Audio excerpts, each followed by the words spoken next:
Prairie, 1974 to Ah, 1980. Think it's sorry. 80. That's okay.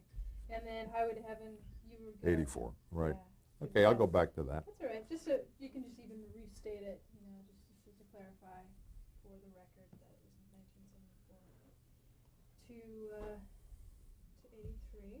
How you doing? Hanging in there? Oh, I'm fine. I don't know if Oh, coming yeah. out what you fine. want. Yeah. And the thing is, the key when some of these questions, it helps because I know sometimes he answers just, hey, it's great, is maybe we'll describe it. Or, Yeah. That Right, might I help try to- trigger a little bit more for him to be conversational a little bit more. Like the werewolf, I don't know if that was a different kind of an episode to do. Oh, you rolling? Yeah, we're ready, Buzz. Yeah. Just to go back from one thing to clear up one thing. Little Mhm. House on the Prairie, do you remember when it started? Little House on the Prairie? 1974 we did Yeah. the pilot, and then we Yeah. went immediately into the Yes, series. uh-huh. And that ran for 9 or 10 years. Yeah, that's right. And then Highway started in 1984. Right. And that ran for 5 years. Mm-hmm. And you were on the last 2 years? Last year and a half. I Year think. and a half, okay. Mhm. I think it's a year. You closed out for hiatus, and I came, and then a year and a half. I think is the way it was. Right. Working on Highway, though, was entirely different as we talked the practical sets, the practical locations, a more modern look that we That's you right. hadn't had. That's right. And you had an opportunity there to being modern, to do things, and occasionally you had a script that permitted you to do it, and it was a different show than a Little House on the Prairie and those kind of shows. It was a modern show, you know, except sometimes story-wise, the angel part, you had to try to, not often, but once in a while, it was something you would think, well, you want to do it, to help the story angel-wise, and but Mike didn't want to go in that direction very much. He wanted to keep it straight. After Highway, Yes. there was a little break, and then we did a movie of the week Mm-hmm. with Art Carney called Where Pigeons Go to Die, which also Mike starred in. Mm-hmm. You want to talk about that? Well, it was an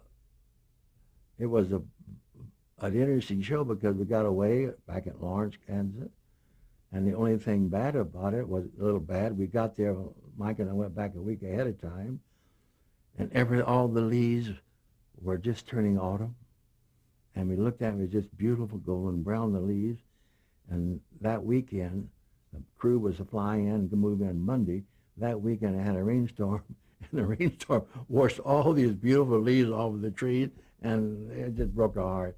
But the point is, it was a interesting show to do.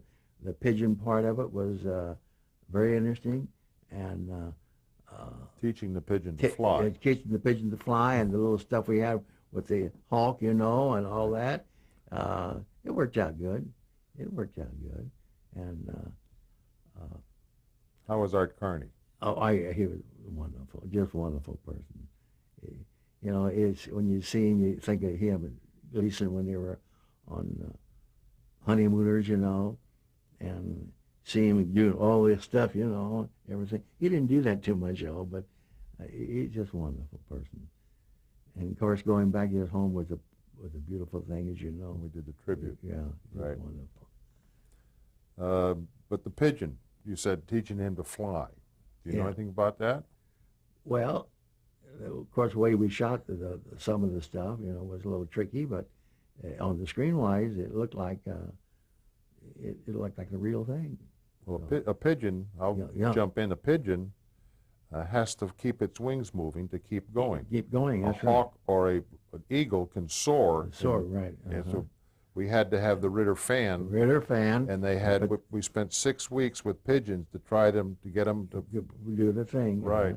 But the fan blows, and of course, people, I don't know what we're talking about here, but the fan is so strong a wind, you turn the bird loose, and the fan is out of the camera range, and the wind is so strong that it gives him enough lift from his wings to look like he's flying. He is flying. right. But camera-wise, it works great.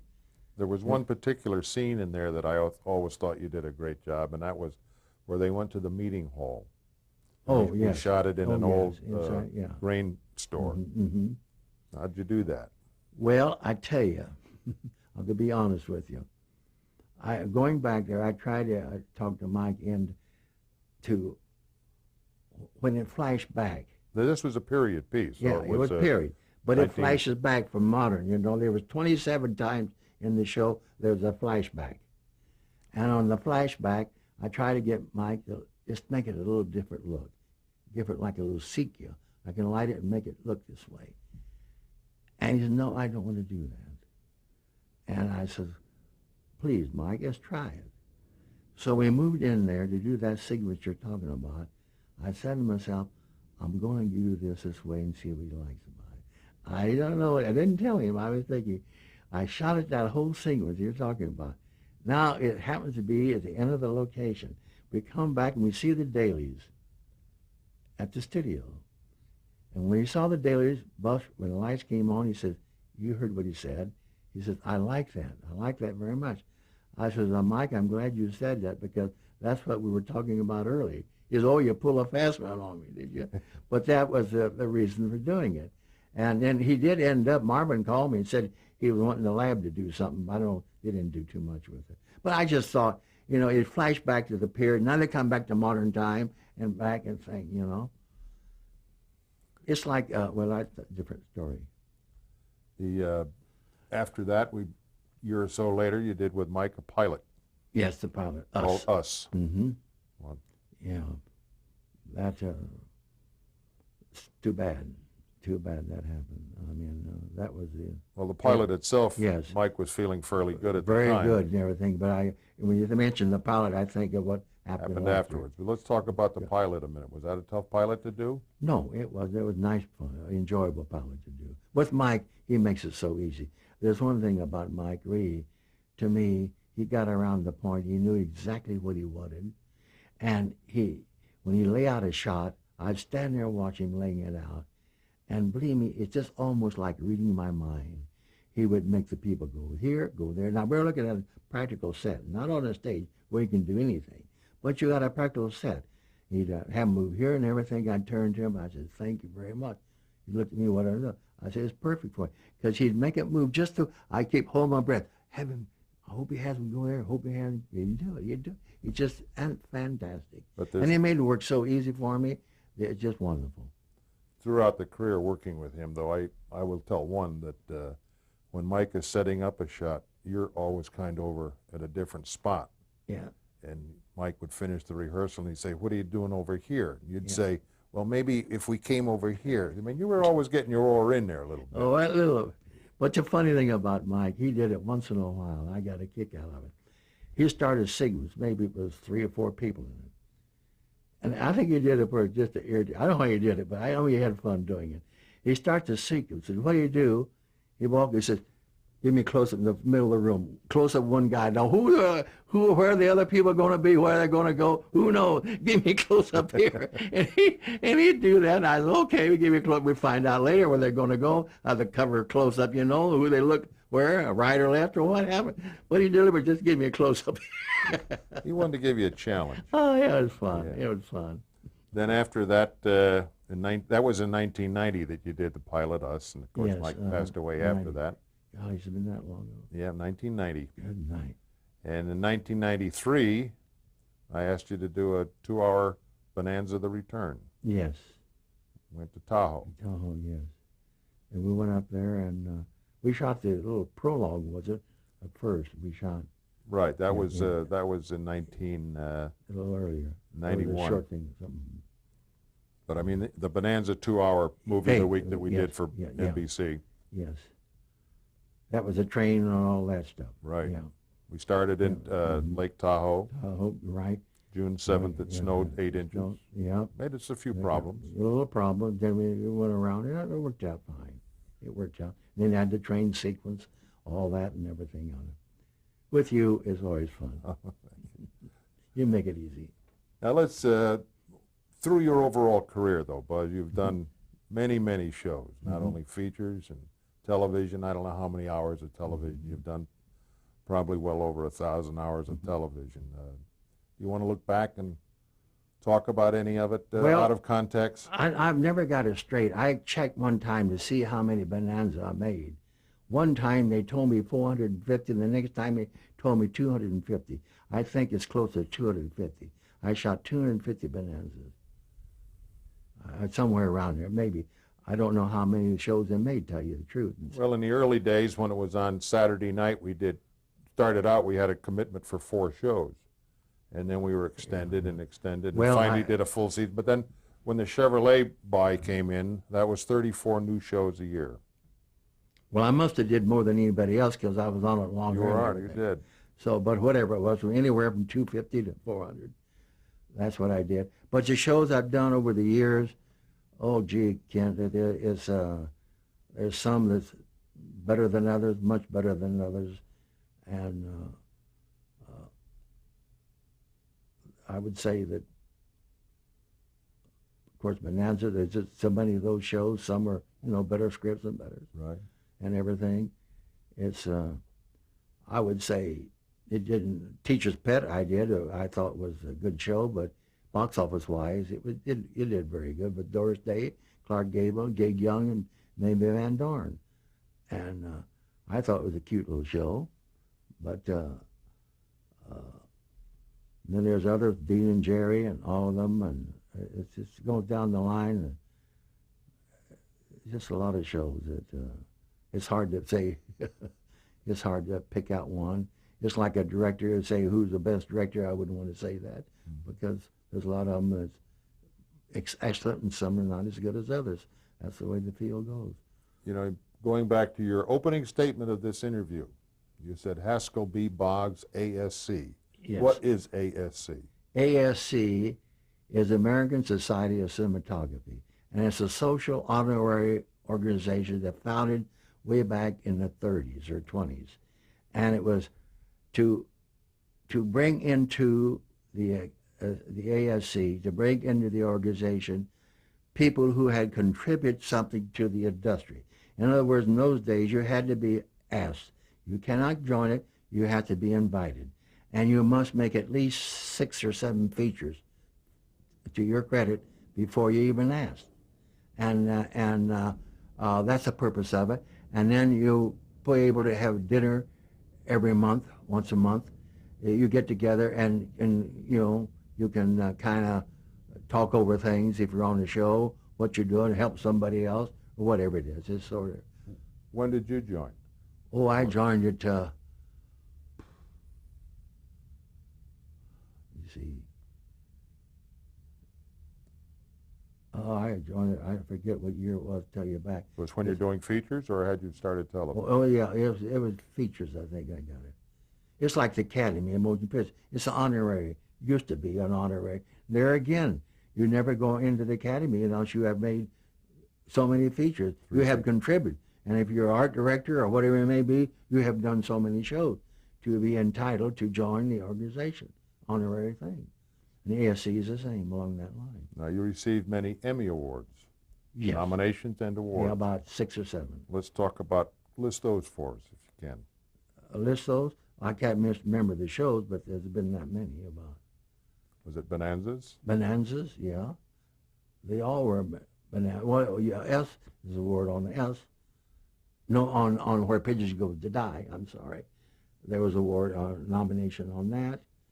And then on Restaurant Bonanza, I think. Now, how many Emmys did you receive? Oh, we only received once. Just once. Nominated about 7 times.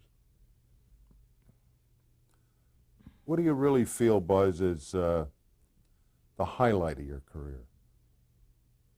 It's been so broad and so extensive. Does anything stand out in your mind that was your mark? I would say this. I think everybody goes through it. I know everybody. You get to the point where you everything works great, and you get up a little higher on the pedestal, and all at once it changes. And I think I'm not the only one, but so many people experience the same. I got to the point where I was in demand, and you feel kind of honored, or feel kind of, and then it fades away. You see, and other people, I look back and they've got there, but you made, like a director, make some good shows all at once. You've been nothing. Everything he's made has gone the other way. So I think everybody gets, in their lifetime, if they work hard, they have that experience. They have an experience where they get a little to that peak, and then it ends. So you had it. I had it. I had it. So I know so many has experienced the same thing, and it's nice to have, but it doesn't last long. And I think that goes for actors, everybody, singers, and all. They all reach the peak, and all at once they fade away. What do you think would be your legacy to the industry? My what have legacy, you contributed the most? Well, I tell you, I designed some things back in engineering that wasn't bad, and then my contributor is what I have done, the shows that I've made, and also Bonanza has been so worldwide, and Little House on the Prairie, they're still running. As long as that keeps your reputation going, because you keep seeing, it's like on Bonanza one night I turned the television on one day, and I just see it's Bonanza, and I watch it to the end to see if I did it. I don't remember some of them. I did it. And 1 week I did every show on Bonanza every week. That's unusual. They have me run them all the time. But every one of the shows for that full week at the end, my name is on it. So that's nice. That's nice to have. And so I would say meeting wonderful people, and that's a great. I've met some wonderful people, like you and Mike and everybody. It's just been wonderful, and I'll never forget as long as I live. What about your daughter? My daughter, Debbie and kids? Well, she's up north. I wish she was down here, but bless her heart, Bob Hope sent us invitations for his 25th anniversary. How we got it, I don't know, but we sent it. And I was out to Hilton Hotel, and it was formal, of course. And my daughter then was about 17 or 18. And so we went to it, wonderful evening, saw the show, and finally, Bob, and I said, Debbie, come on, I want you to meet Bob Hope. So I took Debbie over and introduced, Bob was getting ready to leave, introduced to Bob Hope. And Debbie said to him, oh, Mr. Hope, thank you for your Christmas cards. As you know, give me Christmas cards every year for years. And he says, oh, those Christmas cards, he says, I'm planning on dropping those things. And Dave spoke up, oh, don't do that, Mr. Hope. I'm keeping it for collector's item. And when I said, gee, I don't know what she said about it. I said, how come you said that? She said, I don't know. From now on, we still get the cards. So when she said that, I knew that that hit home base. Do you think her children, I don't really remember how old they are now. They're 15 now. 15? Do they know what you contributed all these years? Well, they have an idea. I think they know something about it. That's great. They wanted to come down for this interview, but I said, it's too much. Just come down and go back. They're going to, now the school is just out. Right. Okay, I'm going to throw some names at you. I hope And just give us a short description of what you felt about them, or whatever you want to say about them. We'll start with David Dortord. David Dortard. Well, David Dortard, as far as I'm concerned, has been exceptionally wonderful to me. I couldn't ask for any producer of a show to be any nicer than what he's been. He's never given me any trouble, and it's strange that over the years, there's only 3 people that said the same things to me. And the 3 people was Mike and David Victor and Hal Wallace. And it so happened, and they used the same words. This was spooky about it. I asked Hal Wallace one day on some stuff we shot at sea. How was it? He turned to me, he says, Bus, he says, you know, I never worry about anything you shoot. I asked Mike one day about something. He says, Bus, you know, I never worry about anything you shoot. And Victor French, not Victor, David Victor. David Victor, he said the same thing. I says, it's funny, all 3 of these people, they know each other, but I guess they know each other, but it's years apart, and why they use the same words. But it happened, and it's just a wonderful thing to hear. But you say, why 3 people like this say the same thing? But that's the way it went. Tom Sarnoff. Excellent, wonderful person. He's been just wonderful to me. His family, his wife is charming, and his son. You knew him at NBC? Yes. Not only. I knew him when of course I was on Bonanza, and I met him Fit and Co. years ago. And of course we came out, David, I think, sent him out, his father sent him out to oversee Bonanza, if I'm not mistaken. And David Sarnoff has been extremely wonderful, and it's a pleasure to be with him. We're working with him. Teddy Voigtlander. A wonderful cameraman. A wonderful cameraman. Good guy. Chris Nibey. Chris Nibey, I only worked with him a little bit, but Chris is, as far as I was concerned, he is very nice, very nice. Chris Nibey, only thing he worried about, he's afraid we're going to be invaded. You know, he built a storm grate, something to hide in, and I thought that was a little carrying it too far, trying to talk him out of it, but he built it. He tried to get me to build one too. Robert Altman. Robert Altman? Yep. Robert Altman. Well, you know, Go ahead. Let it hang out. I want to tell you something. He gave me credit for something that I didn't actually do. We was up at Is Tahoe. it good or bad? It's good. Okay. It's Take we credit. was up at Tahoe shooting the show. And he went out one night on a party which I had no idea he was on it. The next morning, he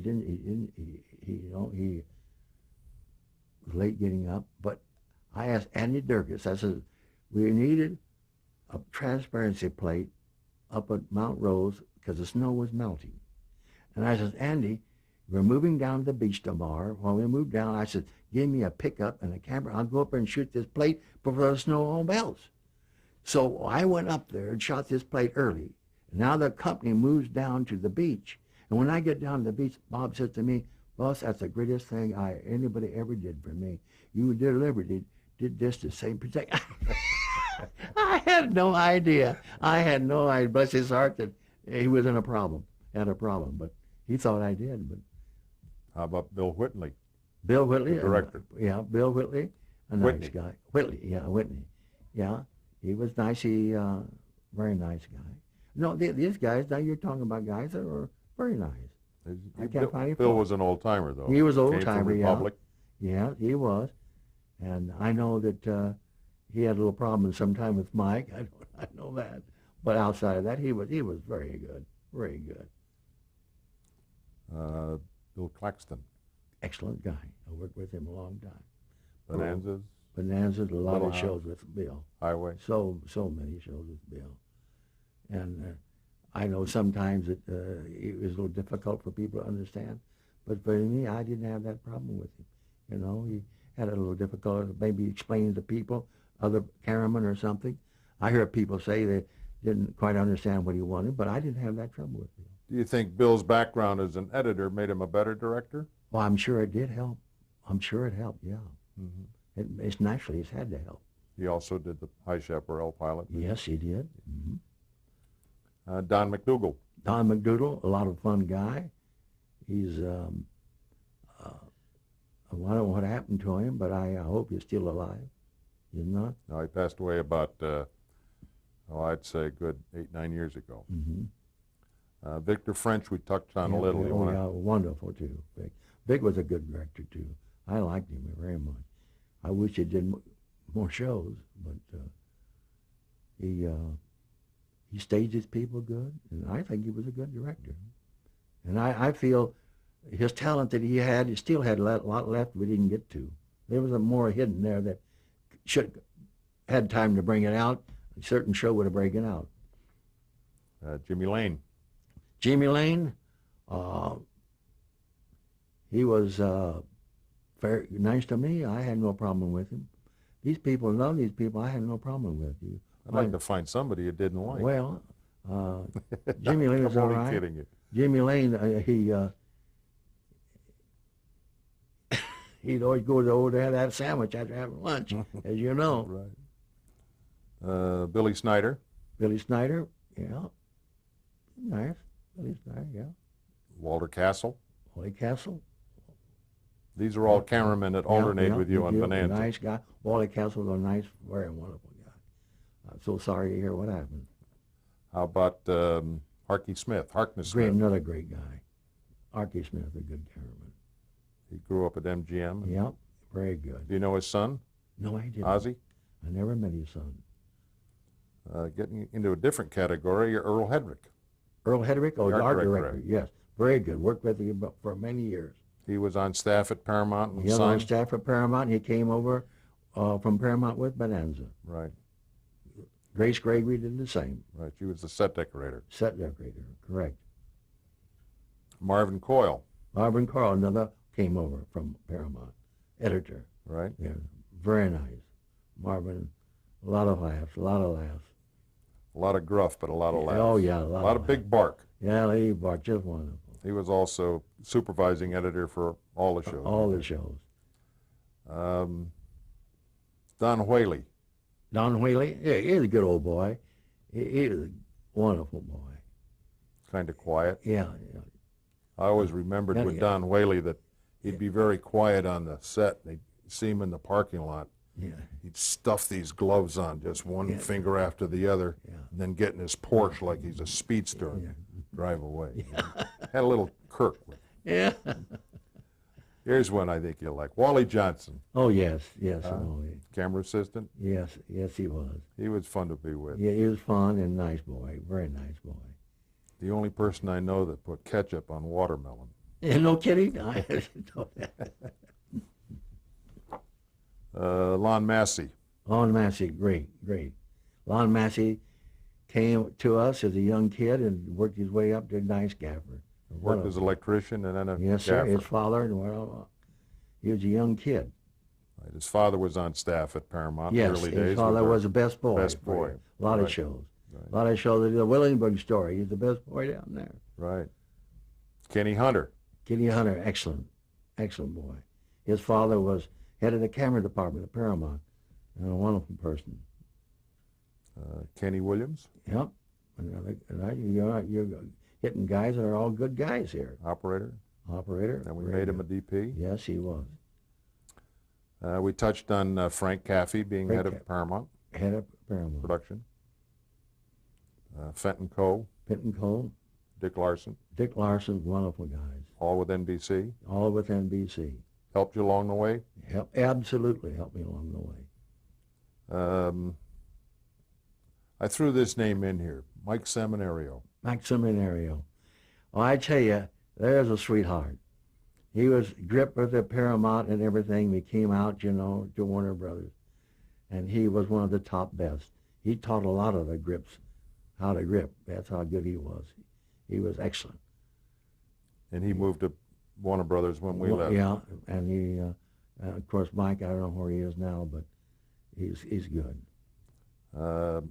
Clarence Trindle, CT. And CT, you're getting good guys now. Yeah, Clarence is wonderful. He's Mike Menardis. see, they're all good. Yeah. I can't knock any of these guys. They're talented, good, capable people, and they do a wonderful job. But a lot of these people you hired because you knew their work. Well, that's why they're good. Right. You knew what you were doing. Yeah. Okay, let's just end it, Buzz. Tell us a little bit about Evelyn. Evelyn, my wife. Well, I tell you, we went to school together in Oklahoma City High School. You want to stop? Before we get into that, Buzz, let's stop. Okay. We'll pick up with a different tape because that may take a little time. Mm-hmm.